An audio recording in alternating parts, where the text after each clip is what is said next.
2024 का लोकसभा चुनाव भले ही अभी दूर है, लेकिन देश की हर राजनीतिक पार्टी साम दाम दंड भेद अपनाते हुए जनता को अपनी तरफ लुभाने में जुटी हुई है।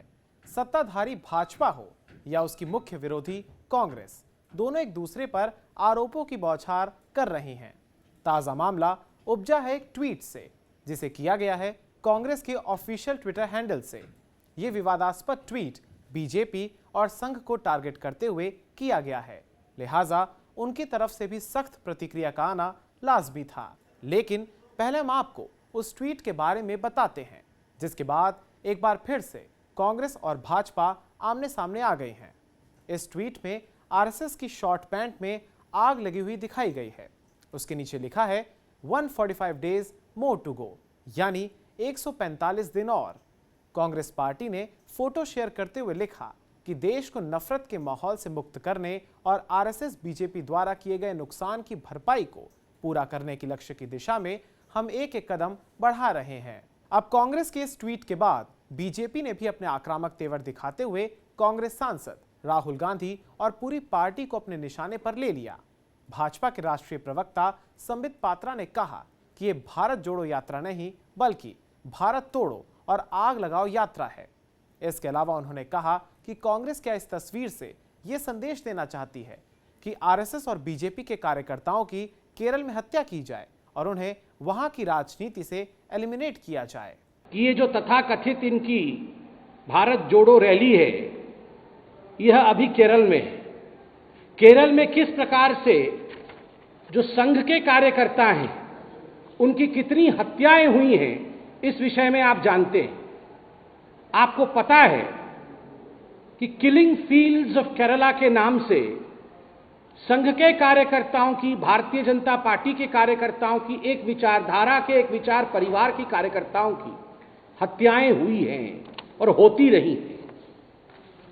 इस तस्वीर के माध्यम से बहुत ही सोच समझ करके एक षड्यंत्र के अंतर्गत राहुल गांधी और कांग्रेस पार्टी ने एक संदेश भेजा है वहां के आतंकवादियों को कि आप जो संघ के कार्यकर्ता हैं, जो भाजपा के साथ जुड़े हुए हैं। चूंकि कांग्रेस पार्टी ने इस बार सीधा वार संघ पर किया था, लिहाजा वहां से भी बहुत ही करारा जवाब आया है। दरअसल कांग्रेस के ट्वीट पर रायपुर में डॉक्टर मनमोहन वैद्य ने कहा कि वो लोगों को नफरत से जोड़ना चाहते हैं। वो लंबे समय से हमारे लिए घृणा रखते हैं।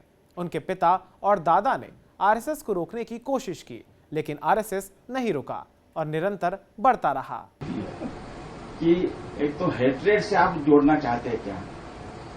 हेट्रेड वो पाल रखे हैं बहुत पहले से, और उनके बाप दादा ने भी संघ का बहुत तिरस्कार किया। अपनी सारी ताकत के साथ संघ को रोकने का प्रयत्न किया। दो बार भी बिना कारण प्रतिबंध लादे गए, संघ रोका नहीं है, लगातार बढ़ते रहा है।